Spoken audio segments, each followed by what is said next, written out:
Good morning. Welcome back to the Bahamas.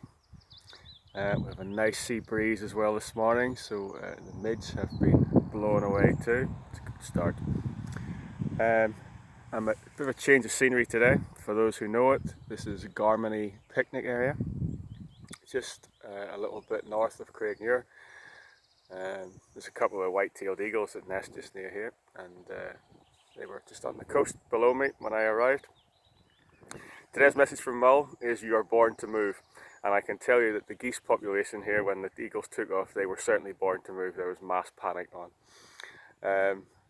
But today we're going to look at another one of the body systems. It's the last in the sequence of body systems that we're looking at, and this is the musculoskeletal system.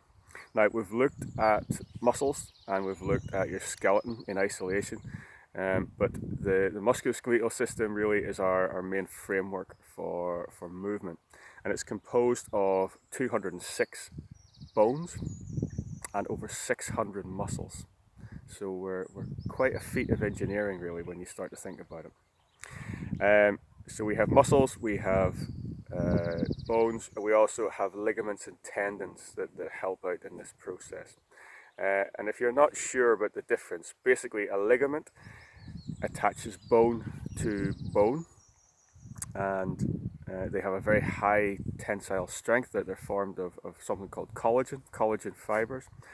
So they support the skeleton, but they allow movement as well at joints. And tendons attach muscle to bone, and they can support quite strong compressive forces, and they allow pulley-like actions when the muscle pulls around the bone and creates movement in that way. Now, one of the issues with with ligaments and tendons is their blood supply isn't wonderful. So that's why it takes a long time to heal, and that's why our approach to injury has changed somewhat over the years. And whereas if you pulled a ligament, if you tore a ligament, as I have done many times in my younger years when I was playing competitive sport, I can remember being put in plaster and for ankle ligaments, and that's no longer the case. You tend to get these sort of moon boots, and physiotherapy will encourage more movement because that improves blood supply and that speeds up the healing process. And that's one of the main benefits of exercise, is that movement encourages increased blood flow, and that keeps our ligaments and tendons strong. And when we're exercising, those ligaments and tendons tend to get stronger as well with regular use. And if we do injure them, then movement will encourage a quicker healing time. Now, muscle tissue, basically, when it's fired by the nervous system, and again we've spoken about that, so you can always go back and reference that talk on the website. When it's fired by nerve impulses, it contracts against specific bones that it's attached to, and those bones will initiate movement then in a designed pathway. And we have lots of different joints that create movement in different ways. So some of them work in one plane only, like the elbow joint, and some will create multiple movements, like a ball and socket joint, like the shoulder, where we can do lots of different movements. And muscles tend to work in pairs, and Katie's already done a really interesting talk on this, which you can reference on the website, about muscle imbalance. So for example, for me to bend my arm, my bicep contracts, this one here, and for it to straighten, then the tricep comes in and straightens the arm. And all over our body we have pairs of muscles like that, and it's really important that during exercise we're working all those pairs and not just focusing on one area, or that can lead to an imbalance or an overuse injury, and that can lead to the joint operating in a slightly different way than it was intended to. It puts pressure on joints, and the imbalance in the joint can lead to things like arthritis.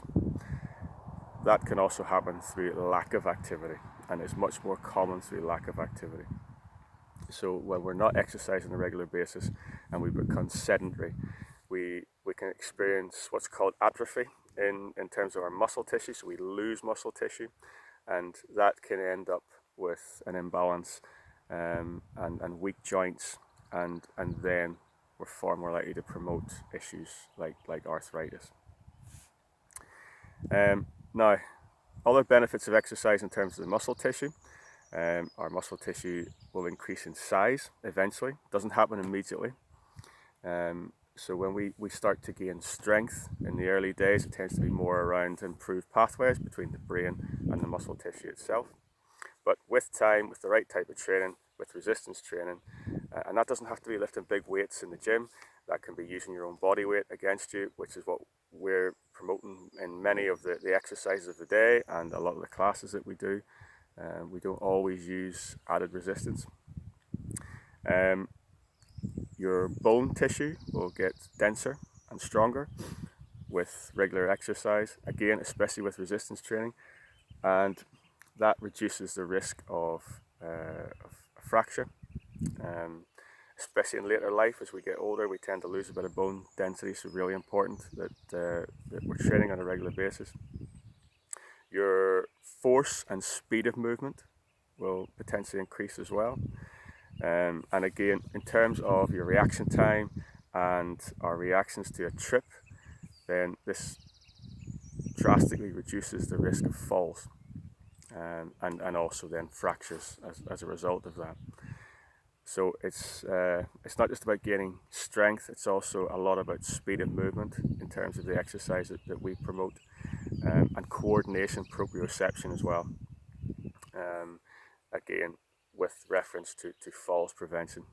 And a lot of falls occur in the home, and obviously a lot of people are shielding at the minute and have been so for some time, and that tends to lead to people sitting around a lot more, lack of activity, lack of muscle mass, lack of bone density, and the whole thing can spiral into an increased risk of a fall and a potential fracture. We don't want that to happen. So regular physical activity is really important, especially at this time when we're still in lockdown and still really waiting to come out. And that's something we need to be really aware of, because it looks like Scotland is going to be a little bit behind the rest of the UK in terms of how fast we come out of this lockdown. It remains to be seen whether that's a good thing or something that's going to cause us additional issues in the future in terms of people being stuck in the house maybe a little bit longer. We'll have to wait and see, I guess. Muscle tone increases as well with regular exercise, and by that we just mean that the muscle sits partially contracted all the time, and that means that it can fire quicker and usually it can create more force as well. So that's a good thing, and also it tends to look more attractive. One of the things that we hear a lot as fitness professionals when we're looking at people's goals is people say, I would like to tone up. And usually they mean, I would like the body to look a bit better. But what it really means is the muscle is sitting partially contracted all the time. And that means your speed of movement, your reaction is quicker. And again, that's really important for falls prevention. And also with cardiovascular training, so regular walking, cycling, that sort of thing, swimming, we develop a little power plant in the muscle tissue called a mitochondria, and this makes it a better user of oxygen, basically. So what most people refer to as getting fitter, this is what they're talking about: improved heart function, lung function, and the muscle tissue becomes a better user of oxygen. So that's another benefit that comes to us with regular cardiovascular training, for example. Your joints become more efficient, so the range of movement is there. So if we keep moving, hence you're born to move, we keep moving the joints, the collagen fibers remain more flexible, which means the joint can go through a greater range of motion, which means your functional capacity improves as well, and you're not restricted by tight and ineffective joints. And that also usually results in a reduction in pain. So if any of you are suffering pain in specific joints, it could be a muscle imbalance, as Katie was talking about. And with regular exercise and taking those joints through their full range of motion, then usually we see a reduction in pain. And if our range of motion is better, then we're likely to be more active, especially if we have less pain. If we're more active, we reduce the risk of issues like obesity, with osteoporosis, with coronary heart disease, with stroke, diabetes, the whole spectrum basically. If we're more active, we're likely to burn up more energy, and that's a good thing for us. And also the excuse me, we lower the risk of making compensatory moves. Again, this is something that Katie was talking about. When muscles get tight and stiff and sore, then we tend to find ways around that by using other muscles in a way that they're not supposed to, or perhaps moving our skeletal structure in a way that's not helpful long term. And quite often these compensatory movements just lead to further problems down the road. Quite often it's revolving around back pain and shoulder pain, as we try to find other ways to get around tight and sore, stiff joints. So let's make sure we're really working on posture all the time and keep ourselves really efficient for movement. So that's today's message from Mull. I'll be back tomorrow, and I hope you enjoy this fantastic day. Looks like it's going to be much better than we've had over the last few days. It was quite dreary yesterday and wet. So get out there and get active. Get those 206 bones and over 600 muscles doing their thing, and in turn they will keep you fit and healthy. And as always, guys, stay safe. Take care. Bye bye.